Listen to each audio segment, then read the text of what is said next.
আসসালামু আলাইকুম রাহমাতুল্লাহ। আশা করি আপনারা সবাই আল্লাহর রহমতে ভালো আছেন। আজকের ভিডিওতে আপনাদেরকে আমাদের ছোট্ট খামারের বর্তমান অবস্থা দেখাবো। আলহামদুলিল্লাহ, খুব ছোট পরিসর থেকে শুরু করলেও প্রতিদিন একটু একটু করে সামনে এগিয়ে যাওয়ার চেষ্টা করছি। প্রথমেই আপনারা দেখতে পাচ্ছেন, এটা হচ্ছে আমাদের দেশি মুরগির সেকশন। আমরা চেষ্টা করছি সুস্থ ও ভালো মানের দেশি মুরগি পালন করতে। এদিকে রয়েছে কয়েকটি হাঁসের বাচ্চা। আলহামদুলিল্লাহ, এগুলো আমাদের নিজস্ব ইনকিউবেটরে ফুটানো। আল্লাহর অশেষ রহমতে বাচ্চাগুলো ভালো আছে।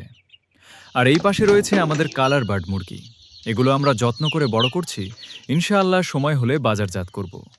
এটাই হচ্ছে আমাদের ইনকিউবেটর।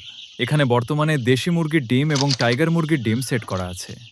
আল্লাহ চাইলে খুব শিগগিরই এখান থেকে নতুন নতুন বাচ্চা ফুটবে। আর একটা কথা বলতে ভুলেই গিয়েছিলাম, এটা হচ্ছে আমাদের বায়োফ্লক পদ্ধতিতে মাছ চাষের ট্যাঙ্ক। মাছ চাষের জন্য আমরা ট্যাঙ্কটি তৈরি করেছি। এখনও মাছ আসেনি, তবে ইনশাআল্লাহ কয়েকদিনের মধ্যেই মাছ চলে আসবে। মাছ আসার পর থেকে বড় হওয়া পর্যন্ত প্রতিটি আপডেট আপনাদের সঙ্গে শেয়ার করব। আপনাদের কারো যদি দেশি মুরগির বাচ্চা, হাঁসের বাচ্চা বা হ্যাচিংয়ের জন্য ডিমের সেট প্রয়োজন হয়, তাহলে আমাদের সঙ্গে যোগাযোগ করতে পারেন। আল্লাহ তাআলা বলেন, ওয়া আহাল্লাল্লাহুল বাইআ ওয়া হাররামার রিবা। ওয়া আহাল্লাল্লাহুল বাইআ ওয়া হাররামার রিবা। অর্থ, আল্লাহ ব্যবসাকে হালাল করেছেন এবং সুদকে হারাম করেছেন। সূরা আল বাকার আয়াত 275।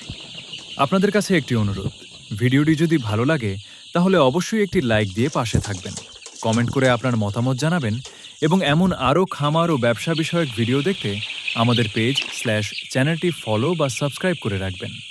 আজকের ভিডিও এই পর্যন্তই। সবাই ভালো থাকবেন, সুস্থ থাকবেন, আমাদের জন্য দোয়া করবেন।